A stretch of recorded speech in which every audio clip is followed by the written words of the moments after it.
Welcome back to Tales from the Soundcheck podcast, everyone.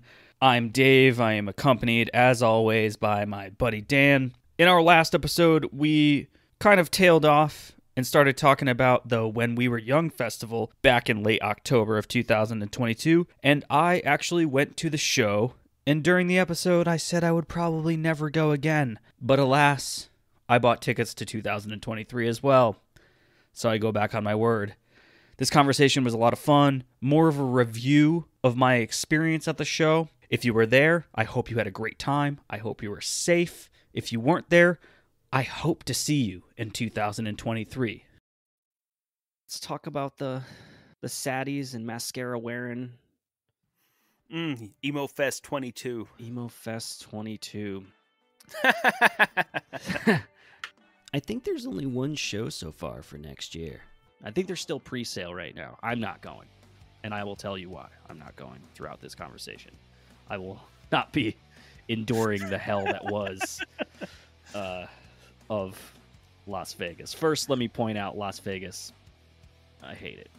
I hate Vegas. I've only been to Vegas once when I was touring, and it wasn't terrible, but I also did like touristy things. We went to the Hoover Dam before, and then we went to like Heart Attack Grill, walked around a little bit, and like went to the spot where like the Wedding for the Hangover was, went to like the Pawn Stars spot. Like that was literally it though. Well, that's fun stuff. Yeah, and this was all at night too, so it wasn't like anything like crazy. We were all just kind of drunk and running around Vegas having a good time. But at night's the way to do it, because if you go during the day, it just looks like an absolute shithole. Yeah, but it's also like slammed during like random parts of the day, especially like the Pawn Stars place and shit. They'll be slammed during the day.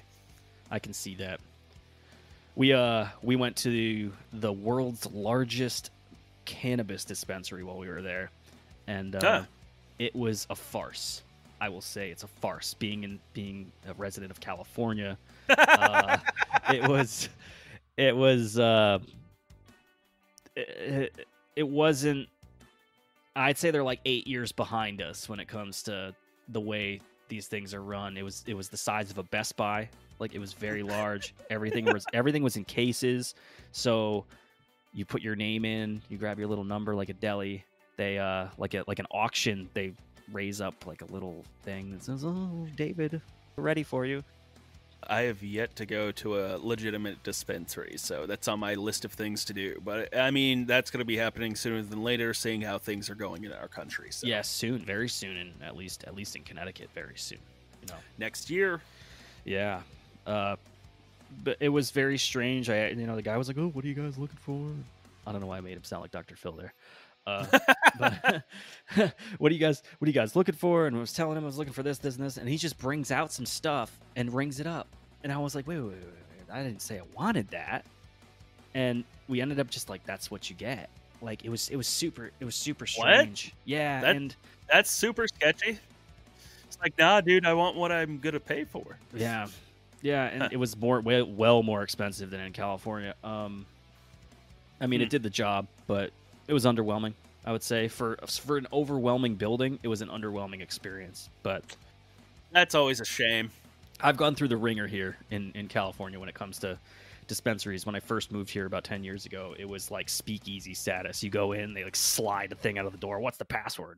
You got to do that. And now it's like walking into an Apple store. Gotcha. It's you walk in, they put stuff in your hands. It used to be different where you were able to actually like take like chopsticks and pull nugs out and smell them and do all that stuff. But it's changed a lot. It's now that it's been commercialized and there's like 17 different taxes that come along with it. It's changed, but it's still cheap.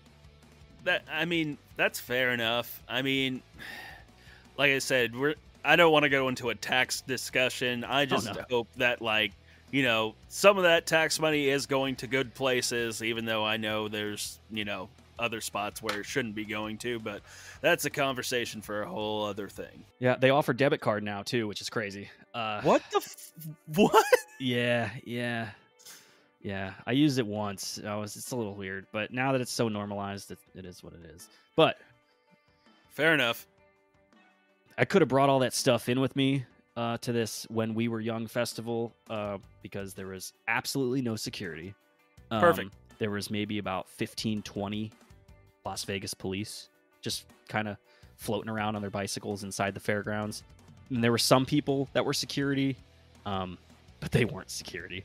My first take on this whole thing was Saturday got canceled. I'm sorry to whoever is listening to this and was a part of the 22nd. After 3 p.m., the front gate people were taking $100 bills and $50 bills for people from the 22nd, and they probably let in maybe about 15, 20,000 extra people because people were just bribing front gate people. How do I know this? There's a group on Reddit, Facebook, and all these people outed themselves by saying that. Well, I mean, you know, times is tough. Yeah, I could have brought everything. And also shout out to the security hustling. Like, Yeah. I fucking get it, dude. Minimum wage. Yep. I have worked security before. It is not an elaborate fucking wage. Let's put it that way. So I'd say overall the experience was good. Got to see a ton of bands. I enjoyed it personally. You know, being there, you kind of just got to get tunnel vision, and you're like, I'm here. I'm a part of this. Whatever comes happens. You know, however much things cost, they are. You know, a PBR there was $15 for a tall boy.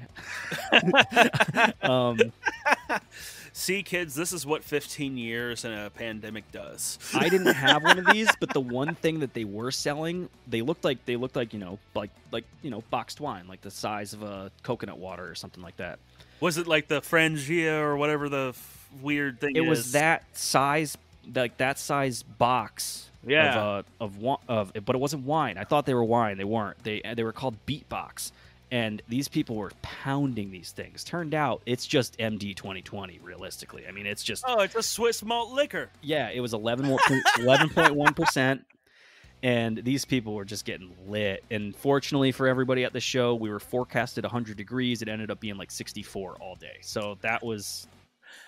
I think Live Nation dodged a bullet there for heat stroke tremendously.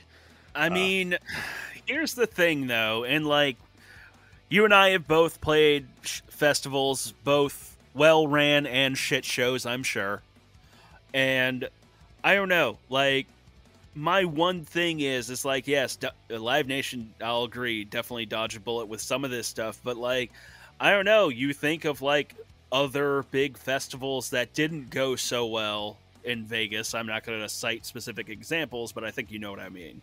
Yeah. Yeah, so like for the amount of like bullshittery that was going on, yeah, it could have been a really, really bad situation, but thankfully everything kind of like went without a hitch on the next day, I'm assuming. Or from what I've understood. It got like a little weird towards the beginning, but like as it went on got better from what I understand. I will say Live Nation folks did put on Astroworld, so that was heavy on the mind. Yep, that was, you know, that's one of the festivals. And then the like, other... there was, yeah, the other. When we got to the festival grounds, there's an apartment building right by the main stage. It's like 40 stories, and I'm like, fuck, this is not looking good.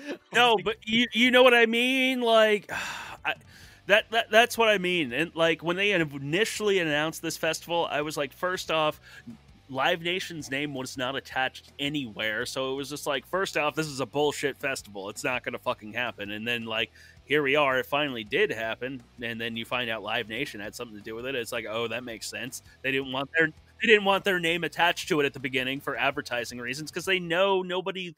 Listen, and I will say this, as like shitty as Live Nation can and has been in the past, they're not fucking Ticketmaster. Fuck Ticketmaster. No, yeah, Ticketmaster's garbage. They're absolute garbage. They were fine when you used to walk into a Boscov's and be like, hey, can I buy this? They would have their own little section. You just buy the tickets for the price, and that was it. You didn't have to deal with all of this fucking like weird algorithm that's like, hey, you want a Blink-182 ticket in 2022? That'll be $666, please. Dude, you used to be able to buy concert tickets at Strawberries and FYE. Yeah. And then on top of it, I remember buying, I think I bought Ozfest 2004 tickets at JCPenney or something like that. No, that's what I mean, though. You used to go to like major retail outlets. They would just have one section where they would print out concert tickets, and it was set prices. There was no bullshit aside from like, you know, there's this fee and this fee and this fee, and that's it. But that's how it used to be. There wasn't any of this market manipulation bullshit, which is like, I'm sorry for young people going to shows and trying to buy tickets for these big bands that we used to go see for like $30. I'm really sorry.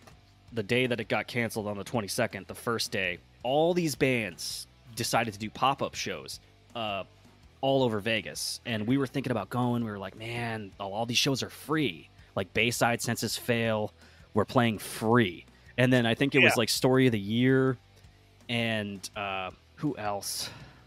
It was definitely Story of the Year and a few other bands. They were playing Stratosphere Lobby. That's fucking sick. Because of the cancellation. But shame on Bring Me the Horizon. They got a concert hall, and they were charging $600 fucking dollars for people to see them that night. That's bullshit. They got their shit. Okay, listen. For people that are not aware of how back end works for bands, basically you have like a set guarantee that you get, and you have one thing that is like basically a deposit that a band that size will get, and then you have something after once you play the event, regardless if it happens or not, the venue is contractually obligated to pay your back end, which is the rest of that price that they held a deposit for. Yep. So Bring Me the Horizon already got paid whatever absurd guarantee they were going to ask for a festival rate, no less, not a tour rate. Festival rates, one-offs, are usually astronomically more than their regular rate. So they made off like bandits and then are charging $600 a ticket.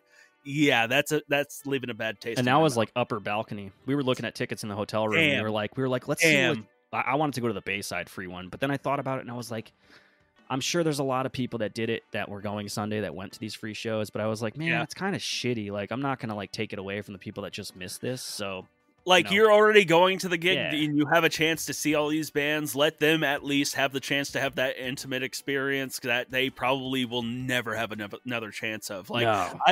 I've seen Bayside in a tiny venue before. I've seen Anthony play at the Space before doing a solo show. It was amazing. Like, we lived in a really cool time to see a lot of bands and some very interesting. They were coming up too. They were still like popular, but they weren't like. Yep. I guess Bayside's probably still at the same popularity that they are at when we were younger, but it's with the same group of people.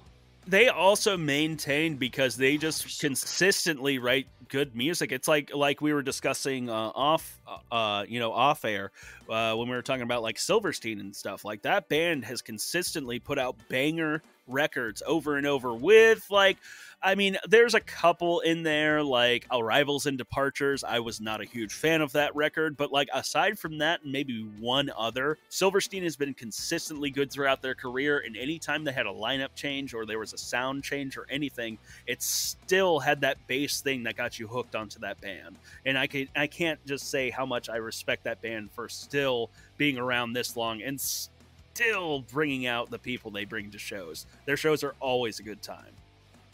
I mean, this was a good time. The overall energy was very positive. I mean, it wasn't... There was definitely the 2022 was there, you know, the shoulder checking and the really inconsiderate, you know, people pushing people and, you know... Well, that's because people don't remember how to people after 2 years of being inside. Yeah, and I think people have forgotten concerts in general, major festivals in general, involve you bumping into people, and I think people may have forgotten that and have become a little bit more tight, and that's kind of the norm, and it might have been forgotten. Real quick to bring it back to Live Nation, but there is no Live Nation logos on any fucking thing. So they basically forego any liability visually because you can't see their name. Well, this goes back to my earlier point, is that their name was not attached to it at any official capacity except for in the fine lines. That's shady fucking business, guys. Could have swore I saw Kevin Lyman there too, which I would imagine that this is probably his handiwork.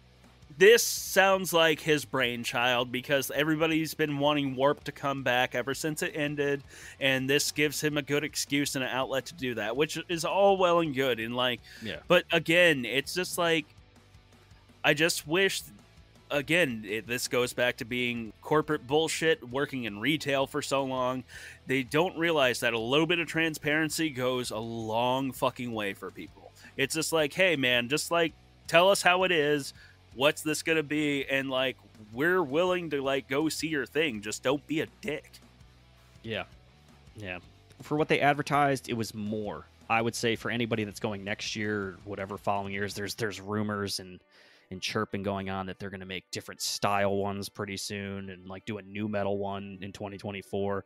I don't know how accurate that is, but we can have that discussion a little later, because like I could dive into like how very little bands or draw there would be for a show like that. I'm sorry.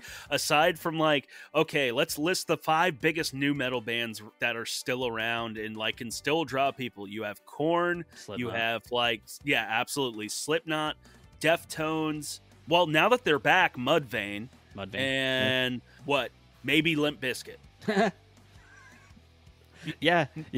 No, and think about it. And like those are the main ones that I can think of. Are there outliers? Yes. Seven Dust still kills it, but I don't even consider them a new metal band anymore because of how different how much they changed and evolved. They're fucking good. Like I would attach them to that festival, but again, then you have maybe some other ones like El Nino might still be kicking around. Oh, wow. What are we going to ask for, like a Coal Chamber reunion? Motor Grader, maybe? You know, forego Five Finger Death Punch and get a Motor Grader reunion? That's what I mean, though. Then you just start getting into obscure territory. Well, then you're just bringing Ozfest back. Yeah. Essentially. You're bringing late 90s, early 2000s Ozfest back. Which I would say the crowd that was here probably wants that because the crowd was our age. You know, most of the majority of the crowd was in their 30s. And I guess you could tie in some other bands. Like I'm being a little ignorant here to the point, but it's just, again, it's just the fact that the volume of pop punk bands and emo bands and that whole genre that impacted people in that very short amount of time kind of overshadows the new metal movement, in my opinion. I agree. It was seeping into different cracks that new metal didn't get into. Yeah.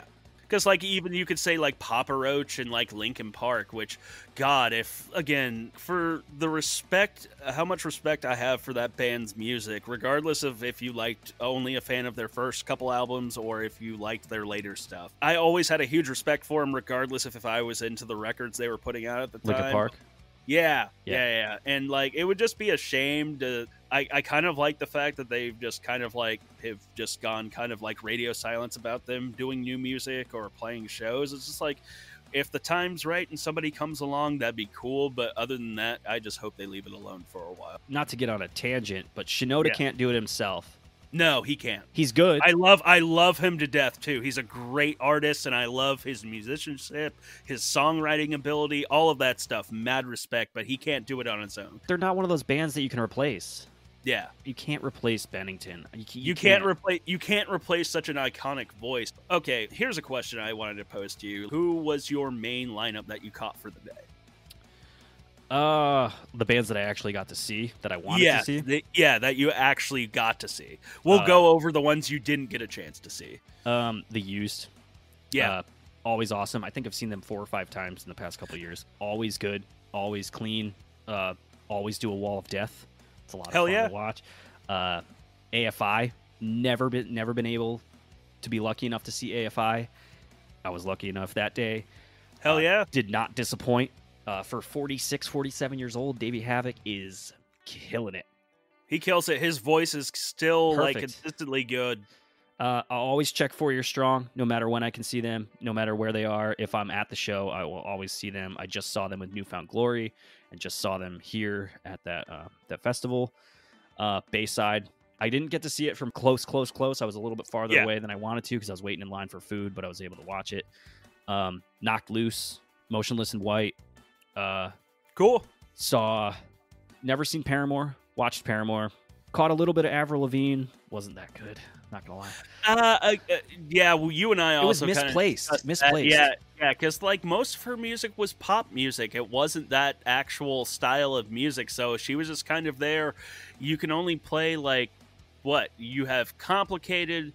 Skater Boy and maybe one more other song. Those were the ones that had the checkered board. Yeah, Skater exactly. But element, that's it. And then you have multiple other just pop albums. So it's just like you probably would have had a better audience if you invited Billie Eilish to play. Who else? Alkaline Trio. They were really good. Legendary. Manchester Orchestra I've never seen before, and I was enthralled. Such a good show. Enthralled. I was just like, my face was like just zoned in. They are just such a engaging band. Like, they just, like, when their show starts, they strap you fucking in, and they don't let go until the end. Like, that's what it felt like. It's such a good experience to see those guys. Glad they're still around. Best band there, in my opinion. I'm going to take a lot of flack probably for it. Sure. Pierce the Veil. Murdered it. You and I might differ as far as, like, on the subject of, I believe that they fucking killed it. I think performance-wise. Yeah, I believe they killed it. I am just not the biggest fan of Vic's vocals, but that's just me. I love their music, and I highly respect the band. Let me just say that before I piss anybody off. Their music is their music is awesome. Like, one of my favorite covers of that they did was their cover of Don't Fear the Reaper. It's so good. Yep. Seriously, like, I can't respect that band enough. It's just like the sound of his voice just is grating to my ears. And sorry. It is what it is. Not everybody can be flawless for everybody, you know. And, like, again, I can't say how much I have respect for the music and everything. They're obviously super successful, and I'm just some fucking guy on the internet. So they're a sleeper band too, because they're one of those bands that, like, a lot of people, you don't know, like, especially with a lineup like this, like, if you knew who they were, you knew who they were. But a lot of people, this was the first time seeing them, and they were blown. I was watching, like, I was listening to people talk about it afterward, and they're blown away. And I was like, well, yeah, I mean, they've been around for a long time. Yeah, they've been gigging for well over a decade. My girlfriend, she used to see them play at people's houses because they're from here. Oh, wow. Yeah. Okay. So that was about it. Caught a little bit of story so far. Walked away from Bright Eyes, walked away from Dashboard, and walked away from Atreyu because unfortunately, Dashboard and Atreyu were having some horrible sound issues. You were saying that sucks, like, especially for Dashboard, because they're one of those bands that, like, they grab on and just don't let go most of the time. But if sound issues happen, that sucks. The first two songs, the drummer was hammering away, man, and there was no sound. Shit! You couldn't even hear the drums. That sucks. Then they tried to play it off as a sound check. Weren't fooling a lot of people. Yeah. Okay. Bright Eyes, what's his face? Was it Colin Oberst? Was so fucking wasted that it was like he was like, hey, we were young, I was like, I'm out of here. Like, let's go somewhere else. Let's go eat or something. That's a shame. Yeah, it was a shame. Bring Me the Horizon didn't play a single song off of any record except for the one they just released. That's how they are now, man. That's pretty much how I understand them now. They'll dip their toes and stuff when there's, like, an opportunity to, like, cash in on it, like that Ed Sheeran song, and then they did, like, the heavy version of it, and it's just like, just to tease people, but they're never gonna be that band again. Let's just be completely honest here. And then my feet gave up when My Chemical Romance started. My back gave up. I believe it. And I was just... Don't get old, kids. Don't get old. I was so done, but I had to see something. So we caught the intro, and we were on our way out. And the way the stage was set up is that if you were standing on Las Vegas Boulevard, the stage was cambered, so you can actually still see and hear the show when you were outside the grounds. Oh, okay. We stood there for a couple, I think it was 2 songs, but man, what a fucking... I watched their whole set afterwards on a stream. What a fucking performance from that band. And they were all in liquid latex. They all looked older. They all dressed up in full face makeup, and they all looked like they were geriatric old men. In my little research, I also saw that All American Rejects did the same thing. Yes, I looked over at my girlfriend, and I was like, "Yo, he looks old as fuck." Yo. And then I thought about it, and then we saw it afterwards, and we are like, "Oh man, they were wearing makeup," and you couldn't tell. But I will say, All American Rejects, have never seen them live, have never given any thought about seeing them live. Solid band. amazing live. They killed the stage they were on. It was good. It was just really good. Overall, I mean, the choice of bands was fucking amazing. I mean, it was like literally an emo Woodstock. And for everybody that is going next year, do not, I repeat, do not expect Warped Tour or Ozfest style crowds. You are getting Knotfest Plus. Like, you are getting Wacken. You are getting Download Festival. You are getting 85 to 100,000 people in there. Well, let's make this very clear. The only reason that there were that many people is because security let overflow come in. Yeah, I think the actual cell number was 85. Yeah, I was going to say, I thought the cap was supposed to be around 80, 85. 85K. And they moved things around to make that work a little bit with, I will say they did have different sections. So you paid for general admission, you paid for general admission plus, or you paid for VIP.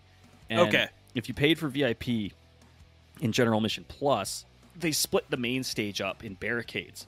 So if you wanted to go to the pit for general admission, you had to wait in line to get into the pit area up in front of the stage. And they only were allowing a certain amount of people. And this was just because of Astroworld, because they didn't want rushing. And but the majority of people were in the back behind these barricades, which were, there was the press barricades, and then there was maybe about 20 yards, and then another set of barricades for general admission pit, and then to the right of that, VIP seating. And it was split. So, and then it was right down the middle. There was an alley, just like at Wacken or Download, big festivals. And you just have the big lane down in the middle. Every stage had that. Every stage was the same size. And the craziest thing about it is, you know how Warped Tour, they obviously can rotate, like specifically at what is it, Comcast Theater now or whatever, the Meadows in Connecticut. One band on the main stage would play to the left, that band would stop, the other play to the right. Now, this setup, they had the black and pink stage. Now, those stages were the same setup. There was somebody that I watched, like, the behind-the-scenes thing of somebody, like, streaming. Bands were setting up and moving around, but, like, I didn't see them move. That was the thing. But I mean, don't get me wrong, logistically, that's amazing. If that was the real deal, because I was noticing when the band would play on the black stage, you'd see a band setting up on the pink stage next to it. But you'd see stuff going on behind and drums behind. So, and they weren't like doing the normal pushing stuff forward, pulling stuff out.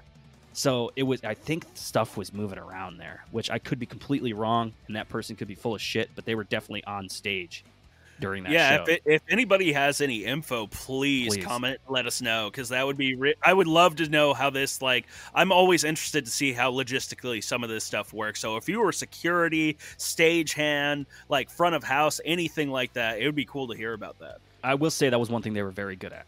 One band would play within 3 to 5 minutes. Another band was playing, maybe even less. Like, especially on that main stage, that band would stop. Within 30 seconds, the other band would start playing.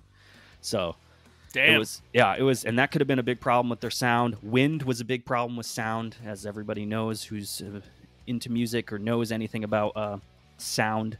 Sound travels through air, and if air's moving violently, you're not going to get the clearest sound. And we had about 40-mile-an-hour gusts, dead hungs, TV screens, all that stuff was swinging in the wind. So you weren't getting the best sound, especially if you were really far back. They had to have the dead hungs lower, so they weren't swinging as high. So the sound was going into the ground a little bit.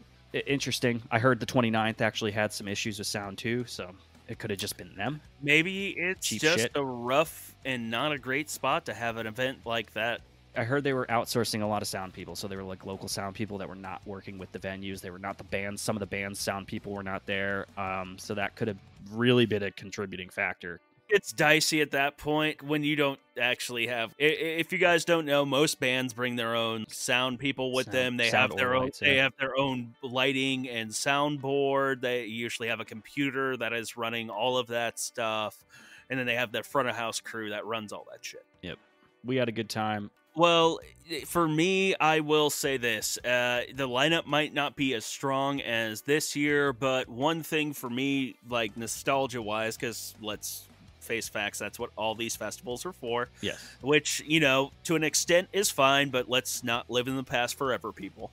But as far as this goes, I would go just for the fact that it's the Green Day and Blink-182 lineup. And it's cheaper to see both those bands at this show than it is at their own concerts. Well, that's the exact point. It would be cheaper for me to fly out from here in Delaware to Las Vegas and pay to stay at a hotel to see them for one day than it would for me to go to like Philly and just pay whatever general admission is, because it's going to be fucking outrageous. Yep.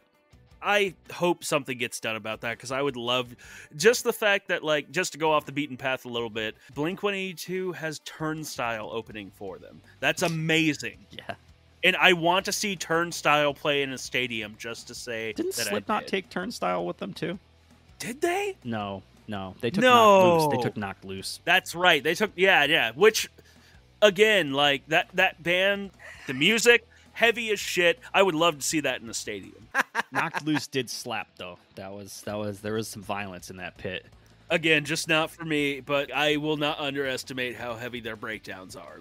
Yeah, I just think the arf stuff is just a little Arf. Just saying. Just saying, man. Woof woof doggy. DMX did it first. Calm Yeah, down. yeah. I will say there was a lot of fuckery. It's Vegas. You know, there was... Yeah. You know, it's a show. There's a lot of stuff that people who, like I said, to reiterate the point, have forgotten about. Those same people that were at shows 10, 15 years ago are the same people that are still coming to shows, especially in this genre. And unfortunately, this screamo, emo, post-hardcore, pop-punk genre has generated a lot of shitbags, especially within the bands, too. Agreed.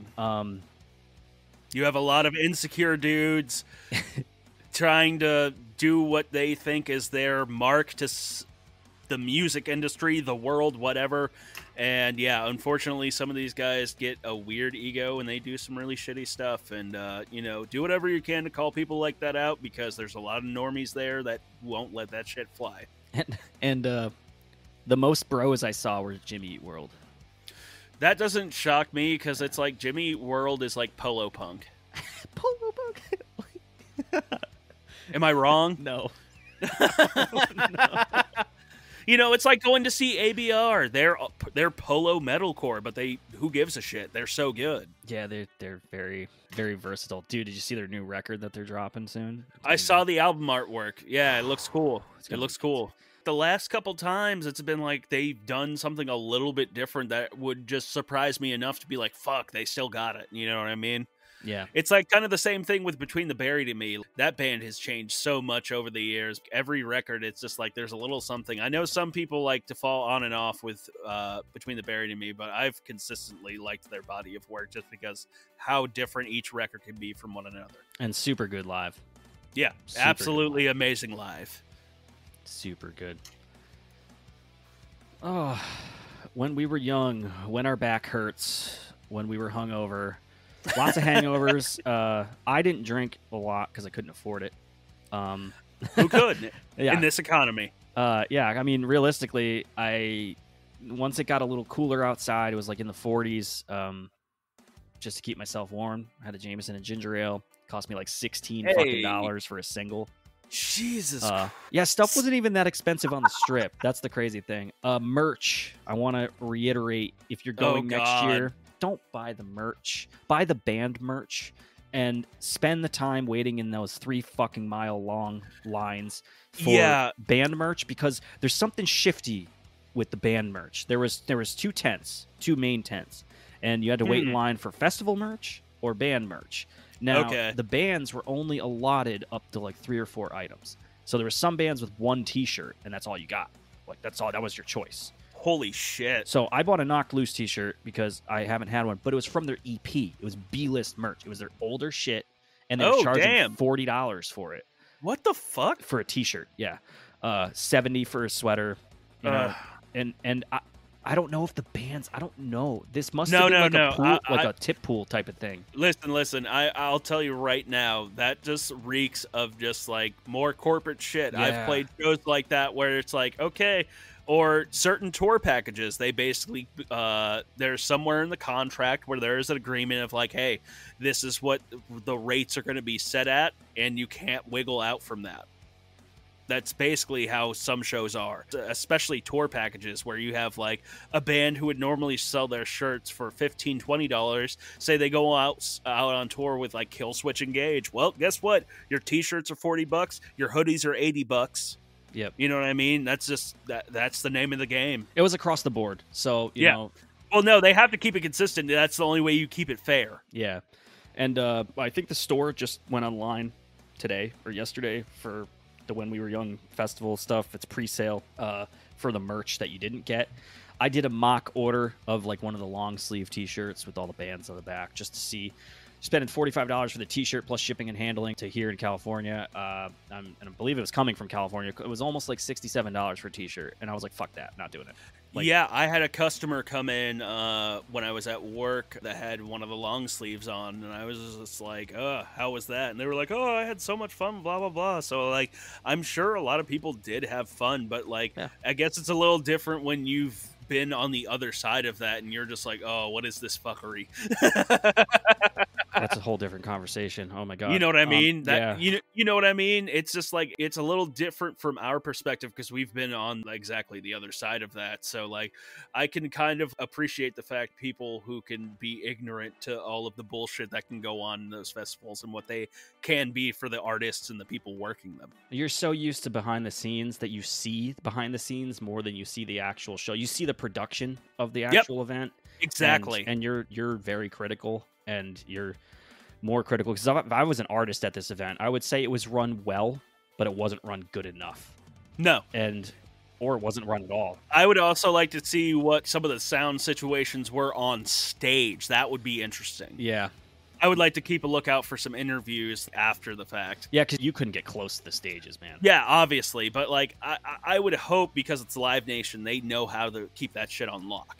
You would hope and think. I would hope. Think about it, man. They used to do all the big ones. They used to promote Warped Tour. They used to do Ozfest. They used to do fucking Mayhem Fest. They used to do all of these giant summer-long festivals all the time, multiple times a year. So they know how to do this. It's just like, I wonder if the people who are worth keeping around actually stuck around through all this shit. There was a lot of shifty. Yeah. It's the music industry. There's always going to be something shifty. Sometimes that's just the way it is.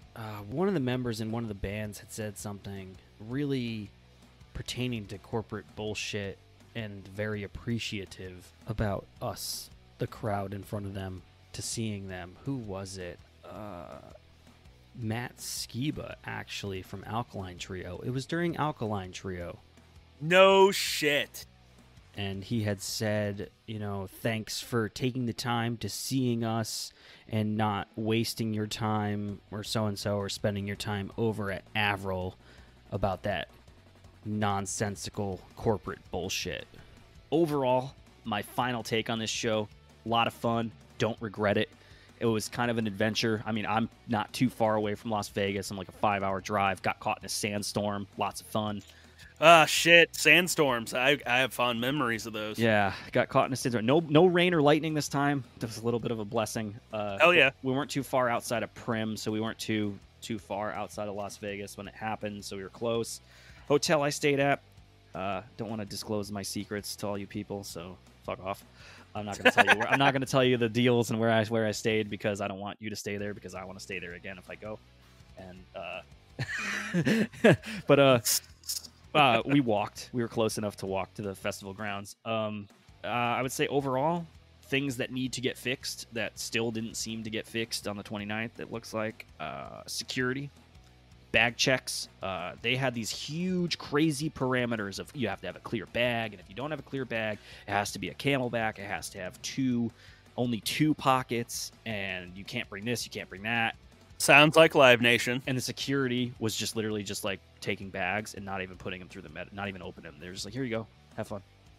So, and right when we got through, there was a dude who pulled out a handle of Jack Daniels There's people who had all their stuff with them. See, this is the thing, though. You and I think about that shit so much more now just because more recent events. It's just like, dude, I understand. Hey, thankfully, nothing serious happened. There's no Woodstock 99 level stuff, no Astro World level stuff, no deaths. Saw a little bit of blood, but I mean, that's to be expected. Yeah. But honestly, like, I'm just glad overall it went well, especially for festivals, because we need more positivity in the music scene. The last thing we need is more of this bullshit going on. And yeah, I'm just glad everybody had a good time and it somewhat worked out. It did. Yeah, I don't regret it. I think it was being a part, even though it was the first one, they had another one, they'll have more. It was cool to be a part of that type of history, especially with the genre and all the bands that we've grown up with and that influenced our own music and played alongside with some of these people, you know. Yeah, for sure. And just being there, aside from the expense and the weather and the security, and that's all secondary to the experience. Yeah. The experience was worth it. You don't need to put a price tag on it. At least that's how I feel. If you were there, you were lucky. It was an interesting experience. Oh, well, I guess we'll see if we all make it to When We Were Young 2023. I'd love to see Blink-182. I'd love to see Green Day. It's going to probably cost a mortgage payment plus your house plus your kids. But I probably won't make it. Yeah, I probably won't make it out there, even though I would love to. Chances are I will find some way to see Blink-182 that doesn't involve me going, out to Vegas and avoid dealing with that many people. As I said, if I'm going to be in a sea of 100,000 people, I will go to Wacken. Oh, yep. Yeah, that's on my bucket list. Also, Lamb of God just announced a big metal cruise with some hard-hitting metalcore, and I kind of want to go. They have Hatebreed, God Forbid, Fit for an Autopsy, Guar's playing on a fucking ship. Yes. The SS Neverender for Coheed and Cambria seem to have made an impact, I guess, for that type of show. I think it's the same promoter. Yeah. I think it's the same promoter because I heard that went really well. Oh, yeah. I can only imagine. Hey, man, I will say just a random off note to the music industry and all that stuff. I know the cruise industry took a hit after COVID. The festival cruise might be the cruise industry's last saving grace for a while. Yeah, because a lot of these clubs didn't make it, Nope. But a lot of these clubs have been bought out by Live Nation. That was a lot of fun. With everything that was said, all you elder emos, go to When We Were Young 2023, 2024. Enjoy it. Be a part of the experience. I had a great time. You would have had a great time. We love you all. Thanks, everybody, for joining us for another set of Tales from the Soundcheck podcast. We will see you next week where we delve into the Connecticut music scene from the mid-2000s, again with our buddy Colin from the band Burying Point. Stay tuned, and we'll see you again on Tales from the Soundcheck podcast.